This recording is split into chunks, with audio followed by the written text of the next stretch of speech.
Sir Sanjay राऊतांना काय सल्ला द्याल तुम्ही आता? थोबाड बंद कर, चांगलंसं असं मोठं कुलूप लाव, नाहीतर अंबुजा सिमेंट थोबड्यावर बस लावून बस. कोकणातले 2 सख्खे भाऊ, सिंधुदुर्ग, रत्नागिरी आणि मुंबईतले पण आता जुना प्रश्न झाला रे, आता कंटाळा आला. सख्खे भाऊ सख्खे भाऊ सख्खे, आता काय पुढचं विचार ना. आता काय मुंबईत पण 2 भाऊ आहेत, आदित्य कोण? ठाकरे, वरुण सरदेसाई, हे देखील ते भाऊ आहेत आपले? सभागृहात आलेत. तुम्ही आमने सामने येणार आहात आता मग सभागृहात. मला वाटलं आदित्य ठाकरे आणि तेजस ठाकरे भाऊ आहे ना, हा कधी म्हणजे काय? मावस भाऊ हो, मला वाटलं काय फॉल्ट आहे काय? अरे नाही, मग तुझा प्रश्न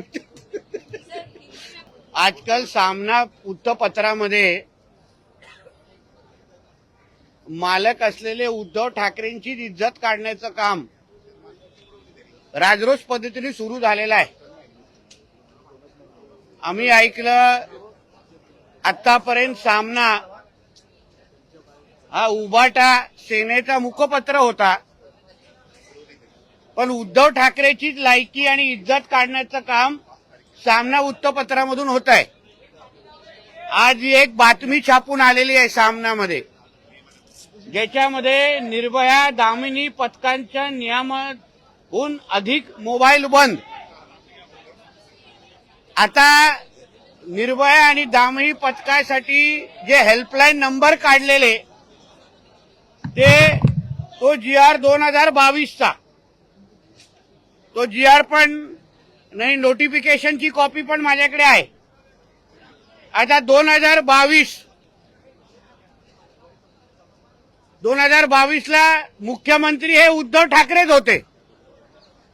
आता उद्धव ठाकरेंनी सुरू केलेली योजना अगर उद्या त्याचे अधिकारी आणि त्याचे संबंधित लोक अगर त्याला महत्वच देत नसतील किंवा शेळक्या शब्दामध्ये बोलत तर फाट्यावर मारत असतील आणि त्याचीच लायकी आणि त्याचीच इज्जत स्वतः सामनातून निघत असेल, तर संजय राजाराम राऊतचा पगार किती वेळ चालू ठेवायचा हे आता उद्धव आणि रश्मी ठाकरेंनी ठरवावं. ह्याच्यामध्ये काही त्रुटी असतील तर आमचे मुख्यमंत्री गृहमंत्री सन्माननीय देवेंद्र फडणवीस साहेब या त्रुटी निश्चित पद्धतीने दूर करतील. सगळ्याचे सगळे नंबर कसे चालू राहून आमच्या महाराष्ट्रातल्या माता भगिनींना मदत आणि सुरक्षा कशी भेटेल यावर निश्चित पद्धतीने आम्ही लक्ष घालू. पण ह्या नंबरवर उद्या अगर डॉक्टर सपना पाटकरनी पण अगर फोन केला तरीही तिला मदत निश्चित पद्धतीने आमच्या बहिणीला दिली जाईल, जी मदत उद्धव ठाकरेंनी त्यांच्या काळात केली नव्हती. म्हणून अशा पद्धतीच्या सामन्यामध्येच बातम्या छापून स्वतःच्याच मालक उद्धव ठाकरेची लायकी काढण्याचं काम संजय राजाराम राऊतनी बंद करावं, एवढं या निमित्ताने सांगेन. कितने दिनों की यात्रा होगी सर? कितने दिनों की यात्रा होगी? 1 दिन का मोर्चा है मैडम, 1 दिन का मोर्चा.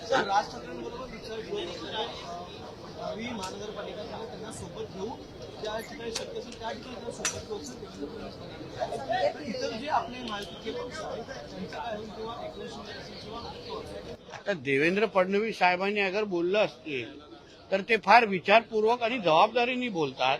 म्हणून योग्य वेळी जेव्हा निवडणूक येईल, हिंदुत्व नावा विचाराचे जे जे पक्ष आहेत त्यांना सगळ्यांना एकत्र घेऊन अगर आम्ही महापालिका लढलो तर ह्या सगळ्या ज्या जिहादी आक्रमण आहे जे मुंबईमध्ये मोठ्या प्रमाणामध्ये, शहरांमध्ये मोठ्या प्रमाणामध्ये सुरू आहे लँड जिहादच्या नावाने, हे बांगलादेशी रोहिंगे मुसलमान ज्यांची संख्या मुंबई आणि आजूबाजूच्या शहरामध्ये वाढत चालली आहे, ही घाण अगर कायमस्वरूपी साफ करायचं असेल तर कडवट हिंदुत्ववादी विचाराचे महापौर प्रत्येक शहराला बसवायला लागतील आणि त्या दिशेने वाटचाल आम्ही सगळेजण करू.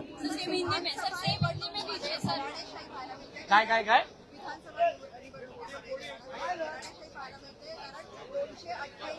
तुमच्या पत्रकारांमध्ये किती घराणेशाही आहे मोजू का? वडील कोण आहेत, मुलगा कोण आहे, पत्रकार, तुम्ही लोकांना वेगळा नियम आम्हाला वेगळा नियम लावू नका मॅडम. आम्ही लोकांमधून निवडून आलेलो आहे. झालं का? ओके, एक मिनिट. ही निवडणूक तुमच्यासाठी किती महत्वाची होती आणि इतका मोठा विजय तुमचा यावेळी झाला? माझी 3ऱ्यांदा हॅट्रिक जी झाली, माझ्या जनते कणकवली देवगड विधानसभाच्या जनतेने माझी हॅट्रिक केलेली आहे. माझ्या मतदारसंघाच्या हिंदू समाजाने मला मोठ्या प्रमाणामध्ये मतदान केलेलं आहे.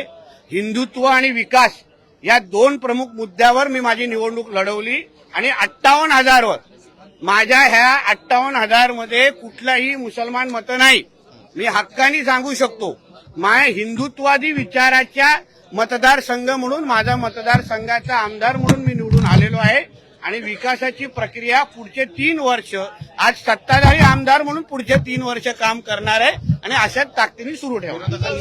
मी अलग कुछ नाही बात करूंगा. आप तुम्हाला काही इथे आलात ना बरोबर होईल मला आठवण मान विरोधकांनी बरीच टीका टिप्पणी तुमच्यावर केली, पण तरी सवय आम्हाला आता. जनता तुमच्या सोबत आहे. कारण का जनतेला माहिती आहे टीका करणारे कावळे हे फक्त निवडणुकीपुरते असतात.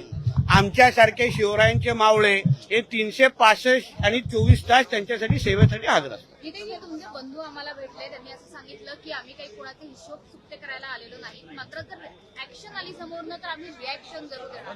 सहमत आहात का तुम्ही? आता निलेशजींनी घेतलेली भूमिका ही आमची भूमिकाच आहे ना सगळ्यांची. पण माझं म्हणणं आहे की आम्ही जसं त्यांनी योग्य बोलले आम्ही काही हिशोब चुकता करण्यासाठी विधानसभेमध्ये आलेलो नाहीये. पण कोणाचा आवाज अगर वाढत असेल, कोणा जास्तच अगर मस्ती करायची सवय असेल तर त्याला आरेला कारे उत्तर देणं हे बाळासाहेबांनी आम्हाला पहिल्यापासून शिकवलेलं आहे. म्हणून त्याच्याबद्दल आतापर्यंत तुम्ही एका राणेचा अनुभव घेतलेला आहे. आता 2-2 राणे आतमध्ये आहेत. म्हणून त्याचाही अनुभव पुढच्या 5 वर्षामध्ये घ्या. डबल इंजिन असं म्हणावं. 2 राणे विधान भवनामध्ये आता असणार आहेत विधिमंडळामध्ये, त्यामुळे डबल विरोधक तर आहेत. दोन तोफा आता आतमध्ये आहेत. आमचे गोपीचंद पडळकर आतमध्ये आहेत.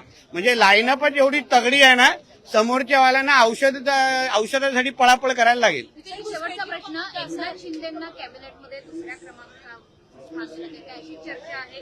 नागपूरमधला देवगिरी बंगला हा सुद्धा एकनाथ शिंदेंना तो माझा विषय नाही. बोल दिया ना म्हणे, बोला ना. बरं सर, संजय राऊतांना काय सल्ला द्याल तुम्ही आता? थोबाड बंद कर, चांगलंसं असं मोठं कुलूप लाव, नाहीतर अंबुजा सिमेंट थोबड्यावर बस लावून बस. कोकणातले 2 सख्खे भाऊ सिंधुदुर्ग, रत्नागिरी आणि मुंबईतले पण आता जुना प्रश्न झाला रे, आता कंटाळा आला. सख्खे भाऊ आता काय पुढचं विचार ना. आता काय पण मुंबईत पण 2 भाऊ आहेत, आदित्य कोण? ठाकरे, वरुण सरदेसाई हे देखील ते भाऊ आहेत आपण. सभागृहात आले. तुम्ही आमने सामने येणार आहात आता सभागृहात. मग मला वाटलं आदित्य ठाकरे आणि तेजस ठाकरे भाऊ आहे ना. हा कधी म्हणजे काय मावस भाऊ. मला वाटलं काय फॉल्ट आहे काय. अरे नाही, मग तुझा प्रश्न हा. अरे गिरीश कुठे चालला हा. छोडे ना मॅडम, अभी लिंक तुड घेत चलो. नाही